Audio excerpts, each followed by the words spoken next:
Hello, everyone. My name is Dale Danker, President of TW Local 514, and I'm here with Marla Johnson, the VP of our local. And want to, on this video today, let Marla talk a little bit about her roles as a VP and some of the challenges that she faces on a day in, day out basis. So, Marla, can you just basically tell us what is a day in the life of the VP of 514 look like for you? Well, I try to come in every morning around 7 o'clock. I have reports that show me what grievances have been filed from the day before up to the present. It's actually a live database. So I check those grievances and I assign them to the different officers of the different areas. I also kind of glance at them to see what they're about. Sometimes we get grievances filed from the stewards on the floor, and the member has not given them the information that we need to argue that grievance. So I'll send those emails out and ask that the steward goes to those members and gets more information. Right. So we just recently had a shop stewards meeting. I know you have one a month for all three shifts, but every year it's what happens every year in January? So January, we have a shop steward sign up in January, and then we have a new group starting in February. So unfortunately, we don't have a lot of participation, and we actually do need more people to get involved in that. So bear with us right now. We're having a little bit of a transition. We had some old stewards resign from their positions, and we're bringing in quite a few new people who are unfamiliar with the process. So we're working with them, with the older stewards, to try to get them up to par on the grievance process. One thing out of the last meeting that we had that I know it's something that we push, and we push it on the digest, and we've changed some of our bylaw language. It used to be historically legacy. You had a shop steward in a shop, but can you talk a little bit about what maybe the expectation is going forward, because you have to have the people that you get to sign up and get elected go handle everything. So how do you break that up? So we have bid areas. So everybody knows about the bid areas now, and your bid area is what is on your overtime list. So there's still a little bit of confusion about that. Yeah. People don't understand that they're in a work location within a bid area, and so that work location is not your actual bid area. It's the bid area that encompasses all these different work locations. So our stewards are having to handle a lot larger areas. And one reason for that is because we don't have enough participation, but within that bid area, they're usually within the same classification. In some of the bid areas, you have multiple classifications, and that's okay. Any steward can handle a grievance for any classification. So let's say I'm a mechanic and I have an MLS who has a contract violation, and they need to file a grievance, and they can't find a steward in their area when they need to file that grievance. They can go to any steward in their area, no matter what their classification is, and they can help them with that. And to that point, because you and I get phone calls day and night, weekends, whatever people's weekend is, if we typically put out a list, and I know it's typically also in the union bulletin boards. So if you needed someone, and maybe who you thought normally was a shop steward has left your area or retired, didn't want to run, if you're a member, what are the different avenues that you can go look to find a shop steward if you need one? So the first place I would suggest is tw514.org. So we have a tab that says stewards, and it will show you all the stewards that are listed, and they're sorted out by areas. So if, say, you're in the CAM building, you would go to stewards and you would click on that area, and it would show you all the stewards that are in that area. So hopefully you know your stewards. This last meeting, I asked the stewards to be making themselves known and let people know who they are, so they are more familiar with who they can go to. So the next thing I wanted to see if I could get you to talk about a little bit is I know you know 591, Pete Caruso, their VP, Jose Carballo at 567, and probably people wouldn't necessarily understand that you have a tie to the other VPs, and we have we have processes in the contract book that you have to follow, but can you just talk briefly about your relationship with the other VPs and how they interact with you? So the other locals VPs are a great resource because we can communicate to see what is actually going on in their work world compared to our work world. For instance, at DFW, they have a lot of similarities because they do base maintenance. And so I can talk with Jose and we can figure out what's going on. And sometimes we actually even catch the company doing things differently in other areas that they say they're doing here, and they say they're doing there. Right. And then I'll get a call from Jose, or Jose will get a call from me, and it's like, well, they are not doing that here. Why are they doing that there? So it's good to have that communication, and we get to know each other through these meetings we attend, international meetings. As we talked earlier, I was on a Zoom call. We had the presidents and the vice presidents talking about the grievance process. Actually, the grievance process, we have had some issues with most, I would say, it's not company issues, it's our issues where we're not following the processes as stringently as we should. So we communicate all this, and it's good to have that insight on what's actually going on in the line stations and at other bases. I know that the old contract and the grievance process is significantly different with this new contract. So I know that on my notes here, you and I talked about prepping for this, that's probably one of the challenges that you would speak on. But can you talk about maybe some of the challenges when you first became VP, and if they're different, what they might be today, and maybe speak a little bit about you do have to prep for the GRB, and that's a kind of a monumental task sometimes to get to the point where you're going to take a handful of grievances down in front of the director of HR and the company attorney. Can you talk about that a little bit? So when I was elected to this position, I had served as an executive board officer for 2 terms, but we had over 2,700 open grievances.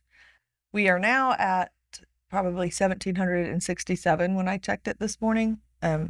So we get grievances in every day, and we tried to get grievances out every day. So we have gone down in numbers.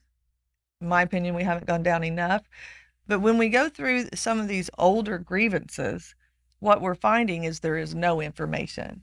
So it is up to us, the TW member, and the stewards to get that information to prove our point. So when we go into these grievances and there is absolutely nothing there are no documentations, there are no stories about what happened. Right. So I say stories. We have a steward fact sheet. Those are where you go and you tell the union steward, this is what happened. For instance, let's say I got one this morning. I was bypassed for a field trip. Right. On such and such date. That was all the information that was in there. Now, the one good thing is they did have the field trip sign-up sheet, but I had no specifics of who bypassed them, how were they bypassed, why were they bypassed, were they bypassed because the company determined there was qualifications they didn't meet. Right. We need to know all that information, and we need to know it now, because these older grievances that we're looking at that are 3 and 4 years old, they don't have that, and there's no way to get that. And unfortunately, our memories don't recall a lot of that. Right. And we can't prove that. So that's a big challenge that we're having right now, because Jason Best has been great. He's been helping me go through the older grievances, and it's hard when we don't have that information. So it's very, very, very important and very critical to everyone's grievance that you get that information in when you file that grievance. So if you get harmed and we're going to file a grievance, tell your story on a piece of paper. It's fine if it's your version. Tell your version on a piece of paper, so she'll have that. Right. So going forward, I mean, I think I know what you're going to say, but so what are some of the challenges now? You've learned the process. You've got in. You're checking your email every day. Your grievances are getting assigned. You guys are having grievance meetings. Now, I want to say this too about that large number. That large number has existed since we got a new contract and crew chief known outages, some overtime bypasses. It's probably 700-800 of that total number has existed since we just started off on this new contract. And conversation with our international rep for M&R, Raleigh Reeves, we're hoping today, and we don't know when this video is going to be posted, but I'm hoping to hear some dates for an arbitration date for what I call dodgeball, and I'm hopeful that we'll have some conversation with the company on resolving the crew chief known outages, which he probably has 700-800. I do. Along just on those issues. That is very accurate. So on the crew chief known outages, that encompasses nearly half of our grievances. Yeah. So it sounds like we have more than we actually do. It's just we're on hold, so to speak, on those known outage grievances. So today's challenges for you. Unfortunately, we continue to have the same challenges of not enough information, and old habits. Old habits die hard. I understand that. So this new process includes a verbal. A lot of people say, well, it doesn't do me any good to do a verbal.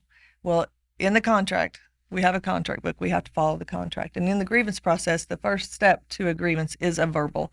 So I really need people to go in, the stewards, and look at that and at least approach that verbal. And if they do not give you that answer, then you go ahead with the first step of the grievance. And we also need to follow up. We need to make sure we're following those timelines. There are timelines to every step. And once that second step grievance is completed, we need to get that signed by that director. Typically, the second steps are being handled by the directors or higher managers. We need to get that signed, and it needs to be moved to third step within 20 days. We need to have those signatures. So we're having a lot of discussions. We're working the grievances, and that's great. But when it comes down to the GRB, they look at for those signatures.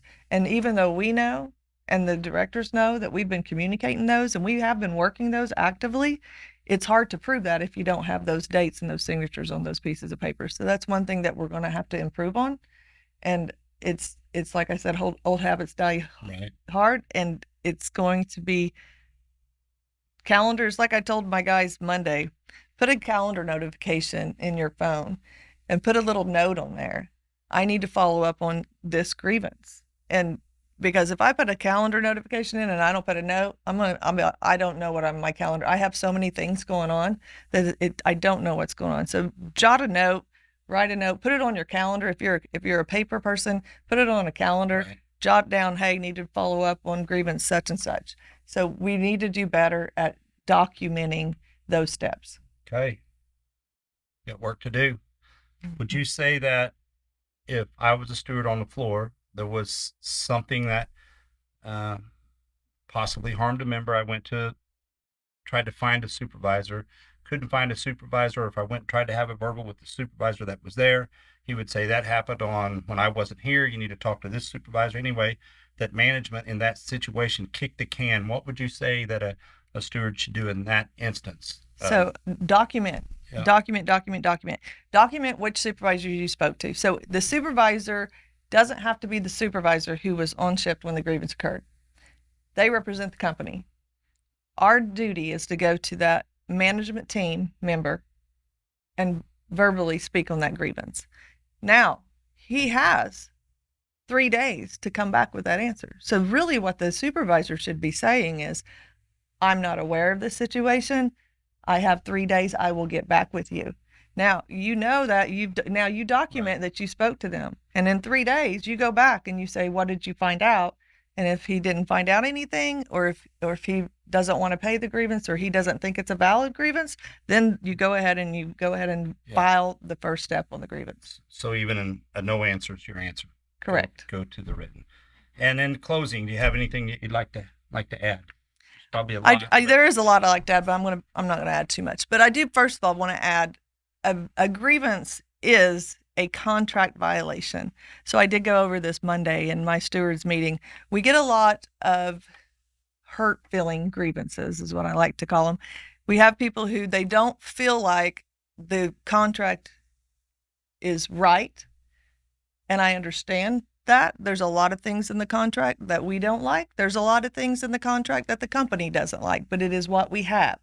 So it is not a grievance unless it's a violation of the contract. So that's what I want to say first of all. So all you members out there, we want to support you. We want to work with you, but it is up to you as well as those stewards to know your contract. We have contract books down here at the hall. We'd love to share them with you if you haven't gotten one. We've handed out a lot. But if you don't have one and you'd like to have one, come see us down here and we will get you one. We do a lot of other things besides grievances, though. I'm also a member of the EAP team. We do benefits. We help with benefits for the company. We are here to support our membership any way we can. And we get calls on many, many, many, many subjects besides the grievances. And we want to be here to help you. And like you always say, we're always available. Give us a call, text us, email us, and we'll get back to you as soon as we can. Awesome. Thank you. See y'all out on the floor.